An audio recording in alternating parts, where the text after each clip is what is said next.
47 times in the Old Testament and 95 times in the New Testament. And together that means the light is used 272 times in the Bible, according to the King James Version. And this is more often used than the words praise, joy, grace, I don't know why, but grace, forgive, faith, and even believe. And so why is it used so often? I know that many of us refer to light as referring to Jesus or maybe hope.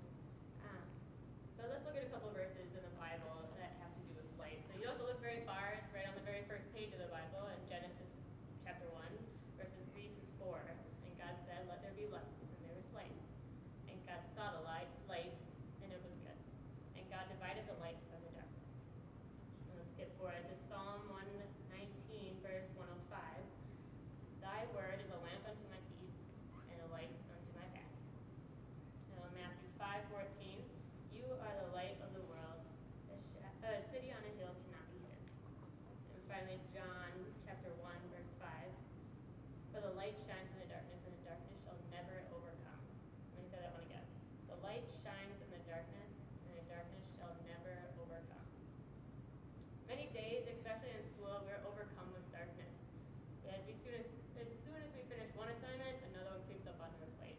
Or as soon as we feel like we finished all those assignments, we remember, oh wait, I have 2 tests to study for and a paper to write. And then on top of all that, we have our personal lives. We may be trying to heal a broken heart, or we may be trying to hold back tears from a fight that we had the night before. And so we try to find comfort in other ways because we're scared. We may become part of a bad friend group. We may start up bad habits. We may even make poor decisions. Or we may just try to ignore the pain. But it's not going anywhere. Even if we try to cover it up with these bad habits or these poor decisions, it's just like a soft covering of your blankets. It's not going to put you completely at ease. Not until you escape that darkness and you find your nightlight. Turn to God. As humans, it's really hard to simply believe at times. So how do you know that He's answering your prayer? He's not physically in front of you saying, I hear you, cool, I'm listening to you right now. Instead, you just have to have faith, you have to believe. But sometimes you really want that proof. As humans, that's why we have scientists, right? Because we want proof of everything, right? But what's our proof for having faith in God and knowing that He's hearing us? Now, my favorite worship service of the entire year is the Christmas Eve candlelight service. I don't know how many of you have attended this service, or a similar one. But I just want to paint a picture for you guys, so if you guys can all just close your eyes for a second. I'm going to paint a picture anyway. Your church is dark. You look down into your hand, and you can hardly see that you're holding a little candle about the size of your pinky finger. You look around, and you can hardly make out the people who surround you who are holding a similar candle in hand. You see a spark in the back of the room. Then, slowly, that little spark, that little flame, makes its way down the aisle. You can make out the smile of the usher's face. They start lighting one candle at a time at each pew, and people turn and pass that flame to the person next to them. You watch the flame go down the pew until it finally gets to you, and you get the pleasure of passing it on to the person next to you. You look up. Now, rather than seeing all the shadowy figures that you saw before, you see hundreds of faces lit up by small flames. The church seems to be glowing. You look down again, and you see that little small flame that burns brightness into your eyes. All right, thanks. You can open your eyes now. Don't you just love that image? I love that image.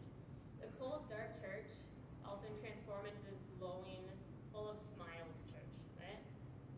So with this image in mind, is Jesus the only light in our world? How many of you have been on a plane before?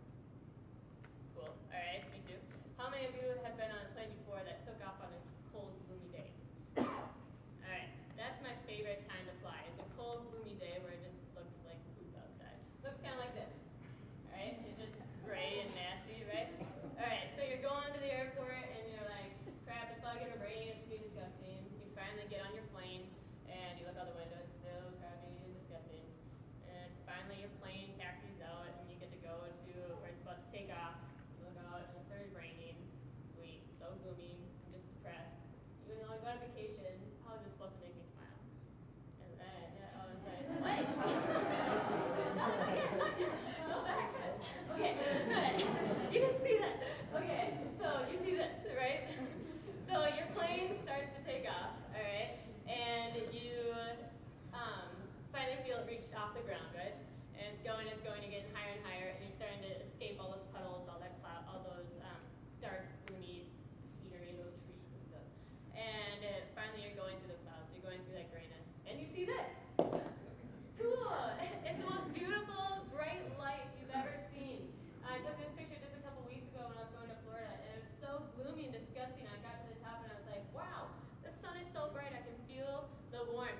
So I want each and every one of you, this is the camp counselor in me.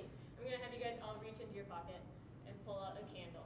All right, so you all have this candle in your hand now. All right? So I don't know if you knew this, but this candle that you now have in your hands was a gift from God. Every single one of you have this beautiful candle. Now, some of you may have a candle that's burning as bright as a bonfire, but other of you may be holding a candle that hasn't been lit for days, possibly even weeks, right? And it's hard to see that light within your candle. Jesus is the light of our world, and he has shared this light with every single one of us. And it's our duty to run into the darkness with our burning candle and find those who need the flame passed on to us. Now, I can't see every single person's candle in this room, but I can see my roommates. I can see a best friend that I may have had since freshman year, but I can't see every single one of yours. So each and every one of you has the pleasure of getting to see certain people's candles, and you can see if their light is lit or not. So we need to be that person to split the flame to them. We need to be that airplane that's going to bring them above gloomy clouds. So I want to challenge each and every single one of you to find 3 candles that you can reignite this week. Be the light of their world. Because if every single person in here spreads the light to 3 people, we'll soon have a wildfire. And in order to show this, I want to do a little activity participation thing with all you guys. So this is another thing from camp. I love camp. So if I could have the band come up and stand right here, we're going to do a cappella, all right? All right. So I think you should all be pretty much familiar with the song, This Little Light of Mine. Yes? All right, so what's going to happen is we're going to sing this song 4 times. The first time, it's just going to be the band, and they're going to be singing it. The second time, I want all of you to join in, all right? Nobody else is speaking. Nobody else is saying anything. So, first time, second time, like third time. Oh, you're here too. Third time, fourth time, all right? Make sense? Raise your hand who's speaking the first time. Oh, no, you're not. All right. Raise your hand who's speaking the second time. Third time, fourth time. All right. So, band, if you could please take it away. This little light of mine, I'm gonna let it shine. This little light of mine, I'm gonna let it shine. This little light of mine, I'm gonna let it shine. Let it shine, let it shine, let it shine.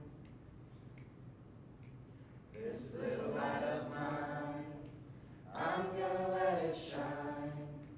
This little light of mine, I'm gonna let it shine. This little light of mine, I'm gonna let it shine. Let it shine, let it shine, let it shine.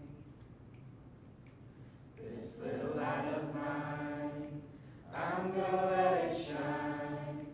This little light of mine, I'm gonna let it shine. This little light of mine, I'm gonna let it shine. Let it shine, let it shine, let it shine. This little light of mine, I'm gonna let it shine. This little light of mine, I'm gonna let it shine. This little light of mine, I'm gonna let it shine. Let it shine, let it shine, let it shine. And if you could all please pray with me. Dear God, thank you for sharing your everlasting light with us. Please burn your light through every single one of us so that we can spread your flame to all those around us. Give us the courage to reach out to others and give us the eyes so that we can see the candles that need your flame. In your holy name we pray.